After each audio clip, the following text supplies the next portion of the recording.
welcome to an incredibly detailed Nintendo Switch 2 unboxing.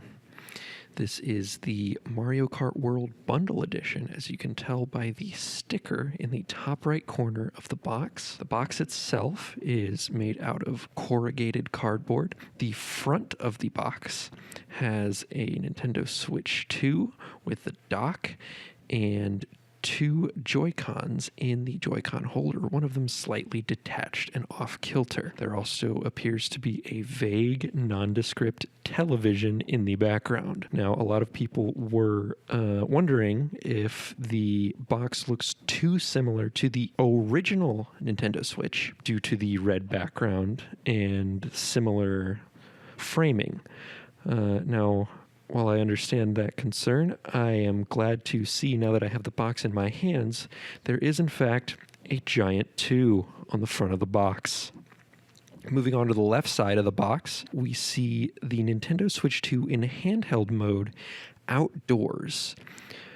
This appears to be a vaguely temperate climate, and the person holding the Nintendo Switch 2 has abnormally smooth and well-kept hands. This does not appear to be quite indicative of the experience you may have if you are holding your Switch outside. You may potentially have some dirt or bugs on your hands, so something to keep in mind. Now, on the right side, we have what appear to be 4 human hands holding 2 Joy-Cons, and the Nintendo Switch 2 in tabletop mode. Now, we'll get into what this looks like in a second after we open the box. The top face here has a red background and a white Nintendo logo, very sleek and classy. Nothing to say there. And now we get to the bottom. Now here's where things get really interesting. There is actually a cutout in the bottom of the case showing the serial number of the Switch. Above it says product serial number in English, French, and Spanish. There is a warning in the top right corner about cancer. Moving on to the top left here, we can see the contents of the box described in more detail. First, we have the Nintendo Switch 2 console. We have the Joy-Con 2 left, the Joy-Con 2 right, the Nintendo Switch 2 AC adapter, a USB-C charging cable, the Nintendo Switch 2 dock, the Joy-Con 2 grip, and 2 Joy-Con 2 straps, as well as an ultra-high-speed HDMI cable. Now, this is a 4K capable system, so that will be interesting to see. It's good that they have an ultra-high-speed HDMI included and not a regular HDMI cable. The contents of this box is also displayed in English, French, and Spanish. Just beneath that, we have a few disclaimers, one about the end-user license agreement, one about the online membership being required for some features, system updates being required for certain software, and 256 gigabytes of internal storage specified here. Now, I believe that is the only model available currently. There may be more in the future, and I know you can expand the storage with a micro SD card, same as the original Switch. Something to keep in mind, though, is that the Switch 2 will only accept micro SD Express cards, which is a new format and a little bit hard to come by at the moment. But we will see as that format becomes more popular, more storage sizes and availability start to increase. And once again, this is in English, French, and Spanish. Now, you'll see the Spanish part is covered by a sticker. This happens to be the sticker that they put on at GameStop. You probably won't get this exact same sticker because this was for my specific unit at the midnight release. Just something to keep in mind. Unfortunately, it is also covering up some of the FCC regulations, so hopefully that doesn't make you click off. Trying to be as detailed as possible. What can you do sometimes? Now, right below those disclaimers, we have a warning for those with epilepsy or having seizures to flashing lights or patterns. Now, this is a necessary disclaimer on almost all electronic devices with a screen, so important that that is taken note of. And this warning is also in English, Spanish, and French. Below that, we have the HDMI logo, the microSD XC Express card logo, and we can see that this is energy verified. Finally, in the bottom right, we have a barcode, a Made in Vietnam disclaimer, and last but not least, the official Nintendo seal of quality. And on the back, or perhaps the front, we have a larger image of the Nintendo Switch 2 with the Nintendo Switch 2 logo over top of it, once again with a giant 2. So that is very, very good to see, and again with the unusually smooth hand. Now, with all of the faces covered, we are almost ready to open the box. One more thing before we get ahead of ourselves, let's measure the box while closed. It appears my calipers are too small, so I will be right back with a ruler. Now, the length of the box appears to be about 21.5 centimeters or 8.5 inches.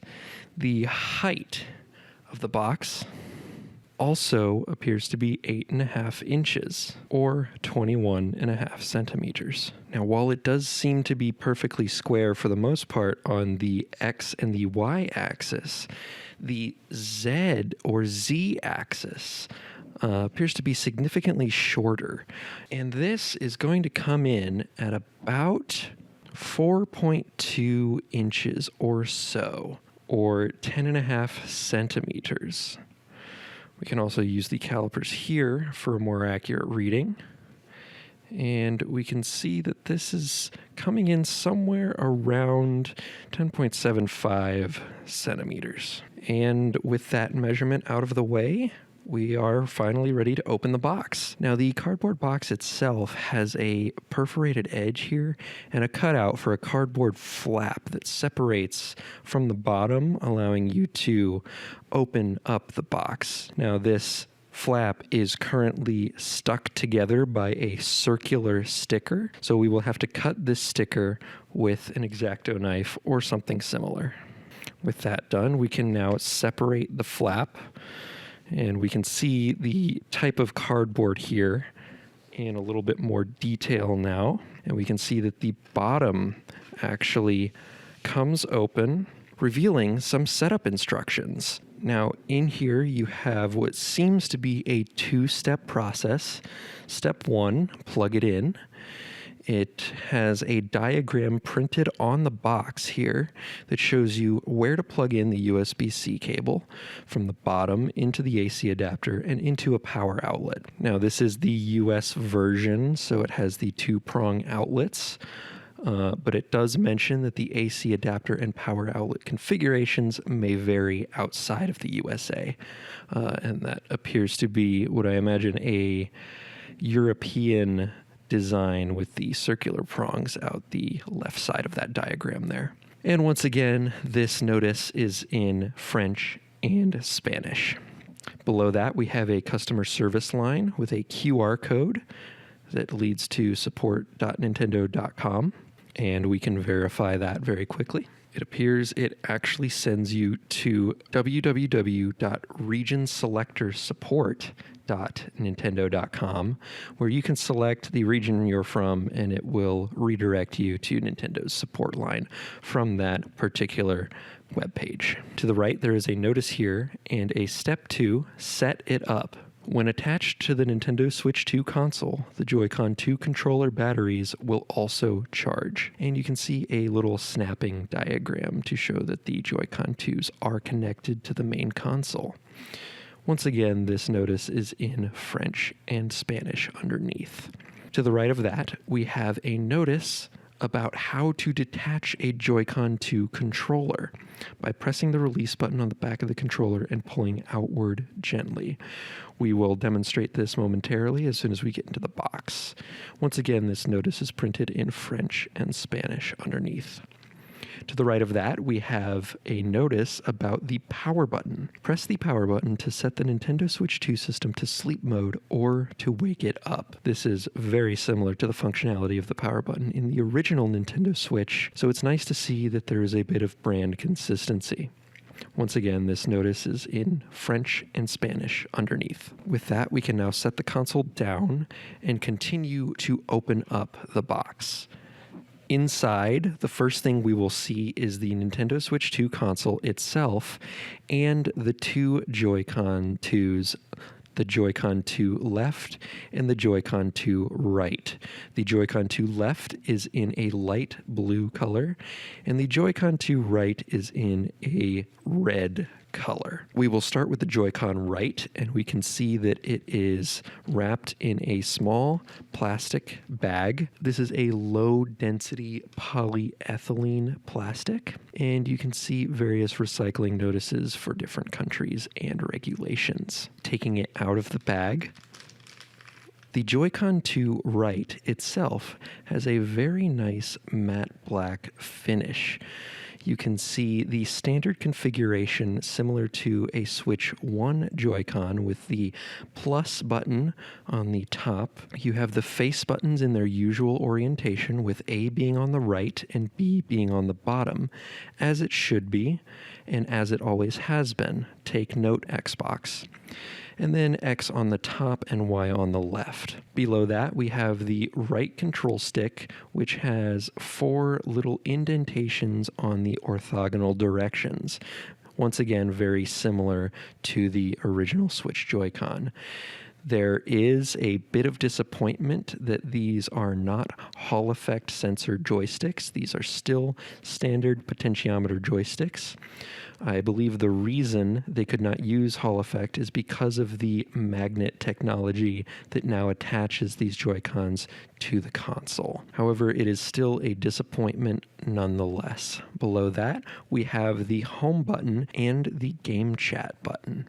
We also have the 4 small lights on the side here, indicating what player number this controller is assigned to. On the top, we can see the 2 triggers, R and ZR. Once again, as usual, something to keep in mind is that this Joy-Con is slightly larger than the original Joy-Con, and we can put them side by side for comparison so you can see just how much bigger it really is. And as part of that increase in size, the bevels on the top and bottom have gotten significantly wider for a more comfortable grip. Now we can see the triggers jut out a little bit out the back, again very similar to the Switch 1. And now there is this additional button to detach the Joy-Con from the Switch. Now this pushes out a tiny little piece of plastic that helps separate the controller from the console. This was also mentioned in the notice that was printed on the box. Now on the back here, we can also see in a very sleek shine some various legal symbols. Now moving on to the inside edge, this is where the SL and SR buttons are found. Again, same as the regular Nintendo Switch. And we can also see 2 screws on the edges here. Now, these are triangular screws, which is very common among Nintendo systems. You'll see them a lot. And for this specific size, it appears to be a 0.6 millimeter size screw. Something else to notice on the inside is the usual sync button, as well as the pins that attach the Joy-Con 2 to the main console. Now these pins are a little bit separate because of the magnet. They are in the center now instead of on the rails. And next to that, you can see the optical sensor, because the Joy-Con 2's biggest new feature is that they can be used as a mouse. This optical sensor is supposed to glide well on any number of surfaces. And one final thing to note is that this whole rail, because of the magnetic attachment, is made of metal, and that includes the SL and SR buttons. They have this slightly metallic feel to them, as opposed to the rest of the controller, which is mostly plastic, save for the rubber joystick. It is interesting to note that the bottom of the Joy-Con 2R lacks an IR sensor, as the original Switch Joy-Con did. This feature was rarely used, so it's not entirely surprising to see it removed, but it is at least one feature that did not get brought over to the Switch 2. That is about everything for the Joy-Con 2 right. We will place that to the side and move on to the Joy-Con 2 left. Once again, this Joy-Con 2 left is wrapped in a low-density polyethylene plastic bag. And this plastic bag has all of the same recycling labels as the first one, which is to be expected. Opening it up, we can see that the Joy-Con left is almost identical to the Joy-Con right. The most major difference being on the front side, where there is a minus button instead of a plus in the top corner, and a D-pad set of buttons instead of A, B, X, Y buttons. And then finally below that, we have the capture button. All of this is identical to the original Switch Joy-Con. Nothing new to see here. We can see the same two screws on the inside, as well as a nice baby blue color for the rails, as well as underneath the joystick. Once again, the inside has an SL and SR button, also metallic, as well as the sync button, the connecting pins, and the optical sensor. On this controller, the optical sensor is closer to SL than it is SR due to the mirroring of the buttons compared to the Joy-Con 2 right. With that covered, we will move quickly right along to the console itself. Now here it is, what we've all been waiting for, the plastic bag containing the Nintendo Switch 2 console. Once again, this is a low-density polyethylene clear plastic bag. The same material that was used to package the Joy-Con 2 right and Joy-Con 2 left. We can open the flap and take out the console itself.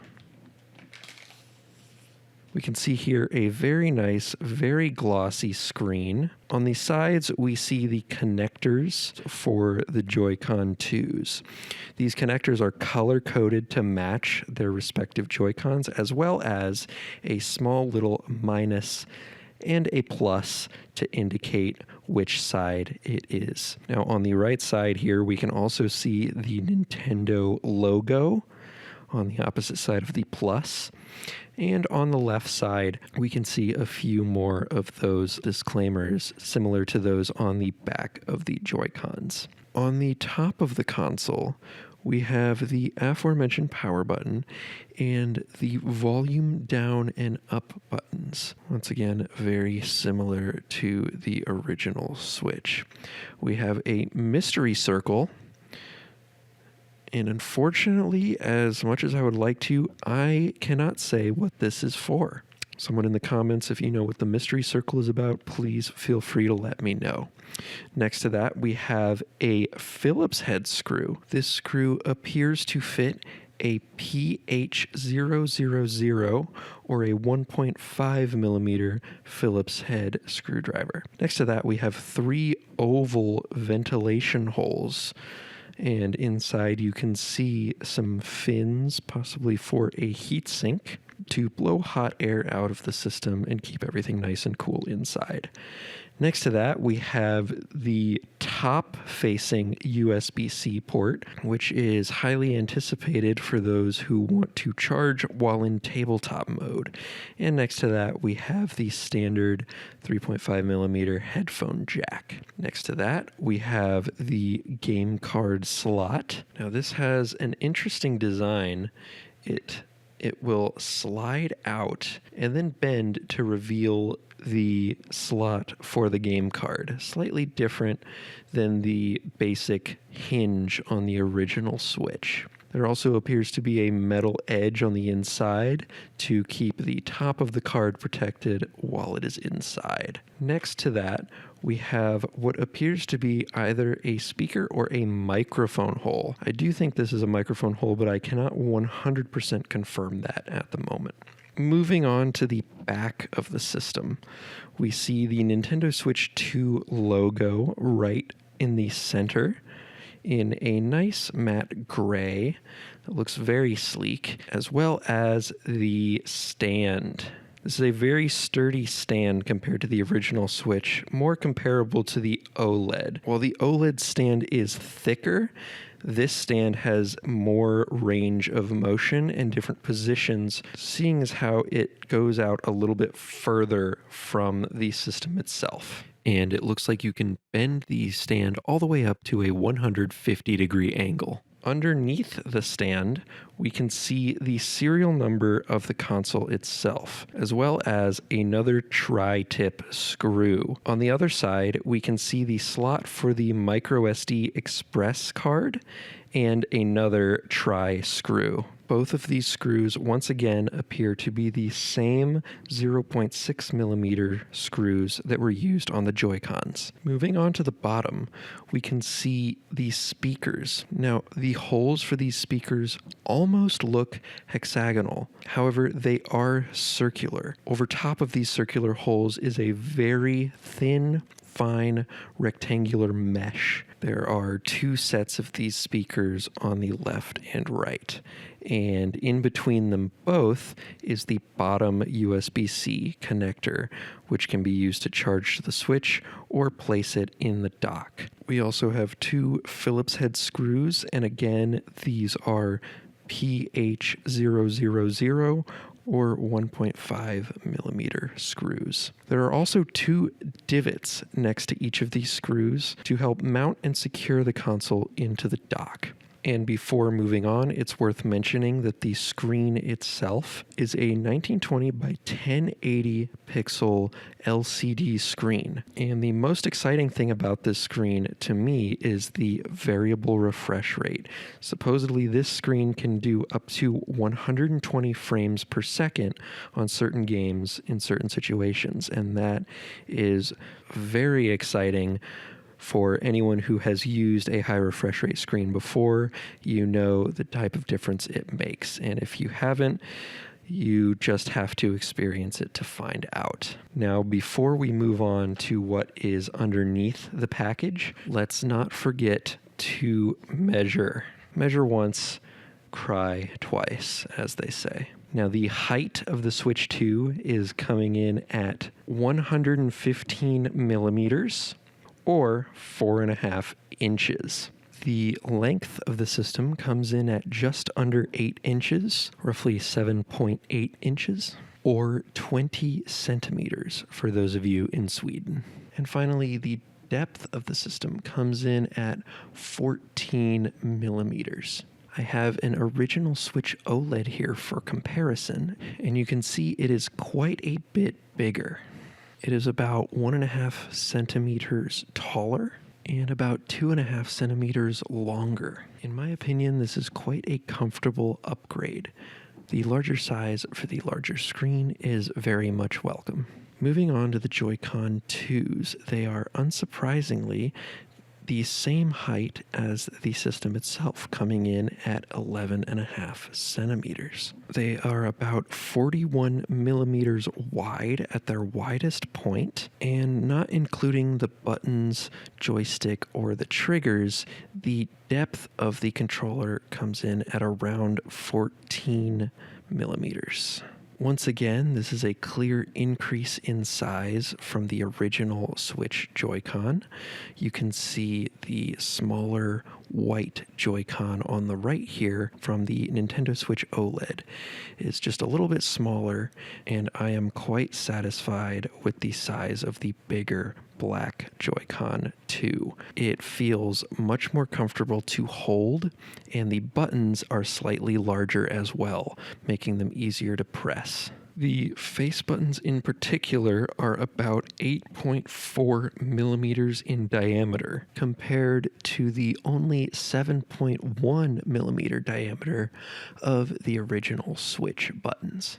Now that all of that is covered, we can move on to what is packaged underneath the Joy-Con 2s and the Switch console itself. There is some intricately folded cardboard that is made out of the same material as the outer cardboard that holds the Joy-Con 2s and the Switch itself.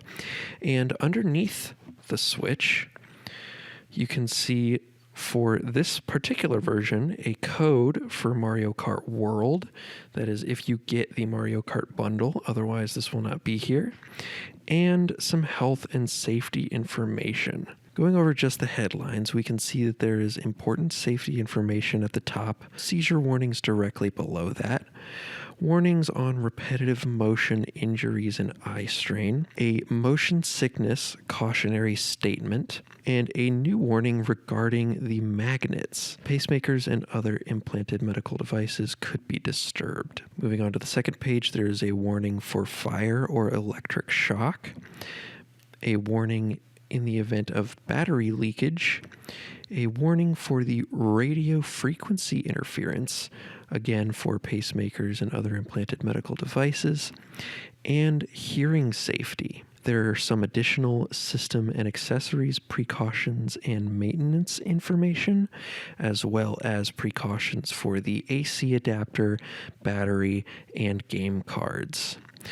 There is a notice for cleaning the system, a notice for attaching and detaching the Joy-Con 2s, very similar to the notice that was on the box, a caution in regards to wearing the Joy-Con 2 strap, which we will get to in a moment, and a notice about using the Joy-Con 2 controller as a mouse. There's a link to more information on parental controls and a notice that if your device is broken or damaged, or if you are experiencing problems, a simple 3-step process to help you get things fixed. And once again, all of these notices are in French and Spanish, as well as Portuguese.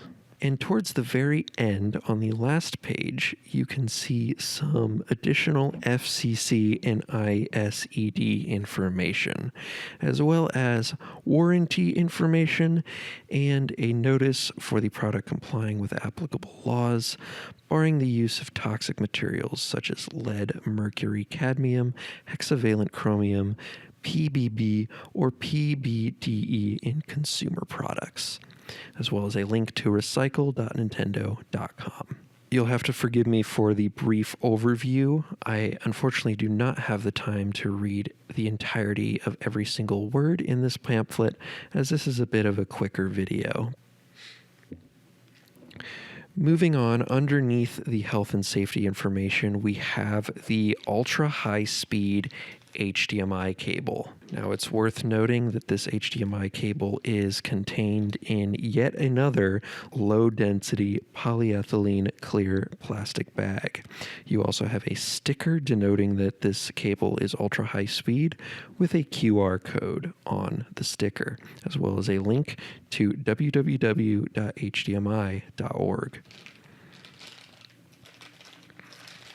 Taking a look at this cable more closely, we have a cable tie keeping the cable together. We will leave that on for now. And we can see the classic Nintendo branding on the HDMI cable. At first glance, this cable looks almost identical to the one that comes with the original Switch.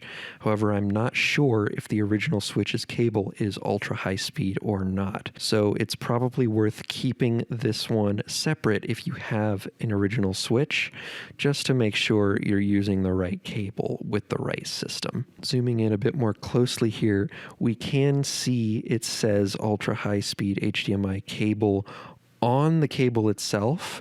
If you're in a pinch, you can check there. However, this is kind of hard to see at a glance, and you do have to look very closely for that. So just something to keep in mind. And underneath the HDMI cable, we have the two Joy-Con 2 straps. one in blue and one in red. Both of these are once again contained in low-density polyethylene clear plastic bags. However, these bags are slightly more opaque and a bit foggier than the bags containing the Nintendo Switch 2 console and the Joy-Con 2s. As we open this up, we can see these are actually hollow in the center, which is quite interesting compared to the original Switch straps, which had separate plastic buttons that were placed over top of the SL and SR buttons. We can see on each side some see-through holes for the lights to shine through that signify the player number, as well as a plus symbol on one side and a minus symbol on the other side. So while these are color-coded, they are interchangeable, just like the original Switch Joy-Con straps. Now, there are also these what appear to be metal pads on either end, which are possibly for the Joy-Con 2s to connect their magnets in order to snap on. Examining the snapping mechanism, it appears that there is a divot on the bottom of the Joy-Con 2 that inserts very neatly into the strap and simply clicks into place. Now, these won't come off immediately if you pull on them. However, if you push the release, you can see a top button protrude out from the top of the grip, and it comes right out. Looking closer on the inside, we can see there is a small piece that is pushed by the Joy-Con 2 when it is locked in order to release. And just to show that these are in fact interchangeable, here is the red Joy-Con on the blue Joy-Con strap. What a wild and crazy combination that is. But let's not get too crazy here. You can see that while the Joy-Con 2 strap is attached, it actually fills in the area around the SL and SR buttons, making the whole controller feel quite comfortable, actually. I personally never used the original Switch straps because I did not like how mushy the SL and SR buttons felt through the plastic cover. However, this actually feels quite nice, and you can still feel the metallic click of the buttons directly. So I consider this a big improvement. The strap itself has a nice Nintendo button here for adjusting the size of the strap. And speaking of the magnet attachments, before we move on to the dock, let's just attach these Joy-Cons to the system itself. I'm going to be honest, the first thing I wanted to do as soon as attaching these is see how hard they are to pull off. And they are not coming off. And so you need to press this button in order to detach them. I actually really, really like this method of attachment. I know some people were skeptical of the magnets going into this, but I can say with the hands-on experience that this feels very, very secure. Now that we've covered all of that, we can move on to what is underneath. The final layer of what's inside this box. Now we are getting to the layer that is wrapped in white polyethylene packaging foam. This is a slightly different type of material, but it is still polyethylene. Now inside this package, we have the Joy-Con 2 grip. Now this is interesting that the handles are completely flat. They do not need to cradle the Joy-Cons at all because they are simply locked in with the magnets. You can see it has a very similar insert to what is on the side of the Switch itself. However, there are no actual electronic pins, just a rectangular protrusion that matches the shape of the pins for it to latch onto. We also have the same clear holes for the 4 lights to shine through on either side. And on the back, we have a nice, sleek Nintendo logo. There are 4 rubber pads here, possibly to help the Joy-Cons grip a little firmer. This is also where the larger size of the Joy-Cons really comes into focus. I personally never used the grip that came with the original Switch because it just felt kind of awkward to hold. However, the larger form factor here makes it much easier on the hands. It's still a bit awkward, and I would probably prefer to use the Pro controller instead, but it's a decent option for something that comes with the system for you to have a full controller in your hands. The handles are a bit more covered by the Joy-Cons themselves, meaning this looks a little bit less like a dog than the original, so a few points off for that. But all in all, pretty serviceable as a grip. Moving on, we have a USB-C cable in a sealed low-density polyethylene clear plastic bag. This time it has sort of a Ziploc baggy type feature. And this is a pretty standard USB-C cable with USB Type-C ports on both ends, one of which is meant to go into the Switch itself, and the other end, which is meant to go into the AC adapter here. No Ziploc baggie for this one, however, it is still a low-density polyethylene clear plastic bag. The AC adapter is a two-prong adapter with the Nintendo logo on the side and some technical information on the other side. We can see the adapter takes a 100 to 240 volt input at 1.6 amps and outputs at 5 volts, 9 volts, 15 volts, or 20 volts at 3 amps and 15 watts, 27 watts, 45 watts, or 60 watts, respectively. There is a caution warning about electric shock and use in dry locations only, and this caution notice is in English, French, and Spanish. There is also a small QR code in the bottom right, and I must admit I have no idea where this one leads. If you are interested, that is entirely up to you. The top and the bottom are completely unmarked, and the whole adapter has a nice matte black finish with a USB-C hole right in the center of the front. Last but not least, we have the dock.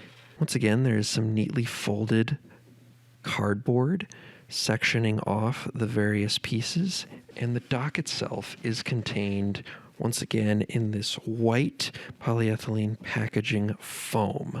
Now, this is the final item in the box and has quite a sleek design. Right in the front, you can see the Nintendo Switch 2 logo. It is black on black and looks very nice and catches the light very well. And in the bottom left, you can see the power on indicator. Keeping in with the theme of the Joy-Cons themselves being more rounded, the top edges of the dock are also more rounded. Taking a look at the dock from the top, we can see some additional air vents for the fan that is in the dock itself. There are 7 ventilation holes on the left, and on the right, an opening for taking the back panel off so that you can access the ports on the inside, which we will get to in a moment. And peeking inside, we can see the 2 notches and the USB-C port that secures the Switch into place, as well as some holes for additional air ventilation on the bottom. There are also 2 rubber pads, one on the left and one on the right, to help seat the console in its place. Moving on to the left side, you can see 2 USB ports, very similar to the original Nintendo Switch. On the right side, you can see a small cubby for the HDMI and the AC adapter cables. Looking at the back, we have an HDMI symbol in the bottom left, some additional air vents on the left behind the indent, and 5 more in the bottom right. Now taking the back plate off, it comes off very neatly, and you can see underneath 3 ports, one for the AC adapter, one for HDMI out, and another for Ethernet internet connection.